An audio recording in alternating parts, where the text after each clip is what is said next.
Yes, yes. Yes, I mean, in that first scent, I swear it smells like actual liquor in here, even though I don't believe it's a part.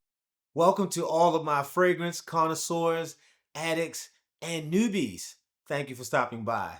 This is Everyday Stuff 21, where I'm just a guy who likes to smell good and turn you on to things that may make you smell good as well. And today's discussion is going to be all about Old Fashioned by Killian, the 2024 release. I would like to give a quick shout out to my guy, Mr. Dorsey, for allowing me to borrow his fragrance to do this review on. Are you a fan of boozy style fragrances, ones that remind you or smell just like liquor? Well, today they are the stars of this composition. If you enjoyed this video, subscribe for more content, tap the like button, and leave a comment on this discussion. At the end of this video, I will share with you my final thoughts and whether I think this is blind buy worthy. Let's get started. So here we are, and here it is. Here is the bottle. And guys, this is such a striking bottle. It looks just like I'm getting ready to have a drink.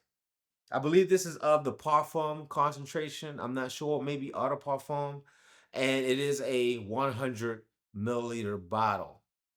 This is also a part of the liquor collection. So Killian has a few others that run in this same family, and they all have that whole liquor vibe going on where you'll have some smelling like cognac, some smelling like a mojito, some smelling like brandy. There's various ones. And I think their most popular one is Angel Shares. And guys, that smells fantastic. So back to Old Fashioned. Let's take off the top. And mind you, it's a nice top. It sits on there nice and snug. Wouldn't hold it by the top, but it does fit in really good. So let's take a look and see what this atomizer looks like with this one. Yes, yes. Yes, I mean, in that first scent, I swear it smells like actual liquor in here, even though I don't believe it's a part of the notes. But whatever that first burst is, I mean, you get that alcohol. And guys, when I look at it in terms of style, this is definitely sweet, spicy, and woody. So that's already a thing. If you into that warm, spicy type of vibe, here it is. Before I get into how I feel it smells, let me tell you what you're going to find inside this one. It starts off with wheat absolute, then you get Davina, Cedarwood, Immortel Absolute, Styrax, and Toulouse Balm. It's interesting about these notes because of many of them I'm not familiar with, and I will say the way this is blended is not necessarily easy to pick them up. So that speaks to how well it's put together. There are a few of them that kind of go in the same place. So when you open it up with that wheat absolute, I feel that the wheat is giving it that spiciness. Although, and the Davina is a flower that comes off very fruity like. That gives it part of the sweetness.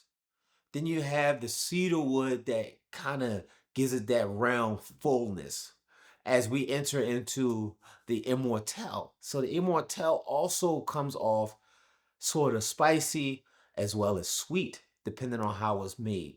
And then you have the styrax down here in the base, which is similar to benzoin, if not almost the same thing.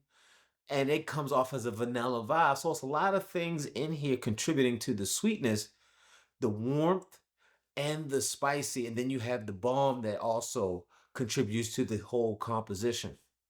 It does remind me of one of them, and I believe it's the apple brandy one. But it doesn't smell like it because the apple brandy has a lot of fruity notes and more floral notes that separates it, but it kind of puts me in that sort of space a little bit. So, but how does it smell? So, this is what it smells like to me. Picture this.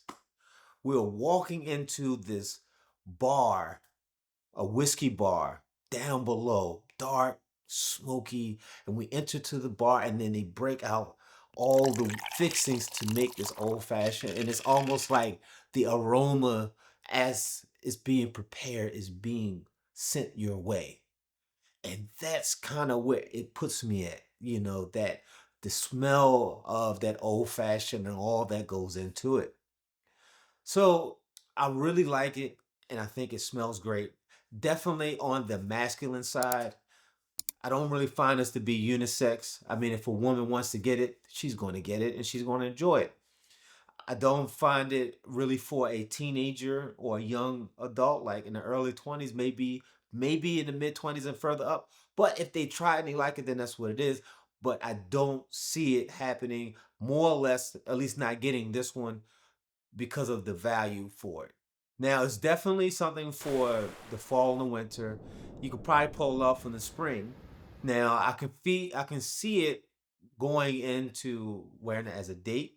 I can even see it going into the office and maybe leisure in the house, maybe even going out for the evening. But you'll understand why in a second, because right now I'm getting ready to get into, well, how does this perform? Because that's a big deal. So longevity wise, on skin, because that's how I do my test. On skin, I got a solid 8 hours where I'm here and I can smell it. Now, the projection for me was very moderate. So it's almost like right here in my space. And that's why I find that this be a ideal scent for a date or for the office, because it's not beast mode, it's not a room filler. So, and I think it's a crowd pleaser because it really has a nice scent. Now, for me, I don't think that it's really not at all for the summertime at all. It's just not. Now, in terms of how it's positioned, I find it to be a very easy wear. It's not going to be hard to wear because it's not complex. And it's rather linear. The opening is where you get some of those licorice vibes is very short. And then the sweetness and the spiciness comes in. Although it still has that liquor type vibe, it still keeps you in that space of being a drink. So so my final thoughts is I like it. I'm glad that I got a chance to smell it. I'm glad that Mr. Dorsey allowed me to borrow it so that I could take it through its paces to really get a feel for it, to really give a solid review on this and understand what's in it. Although I don't feel like I need to own it. And a lot has to do with the value for what you get inside. I just can't I'm not there with it. So is it blind buy worthy? No, it's not. I definitely would say it's one of those fragrances that it's a up and down. It's going to be some people who just not going to enjoy it, it's not going to like it, not going to find a value in it, and then there's some people that's going to really like it and want to wear it all the time. So with it being split like that down there for the middle, I would say definitely get to a department store if you can and test it on skin and see if it works for you, see how you like it. Or if you can, if it's not available to you, see if you can order a sample from somewhere and test it out and just see how you feel about it. Thank you for staying to the end and allowing me to bend your ears a little bit. Until the next video.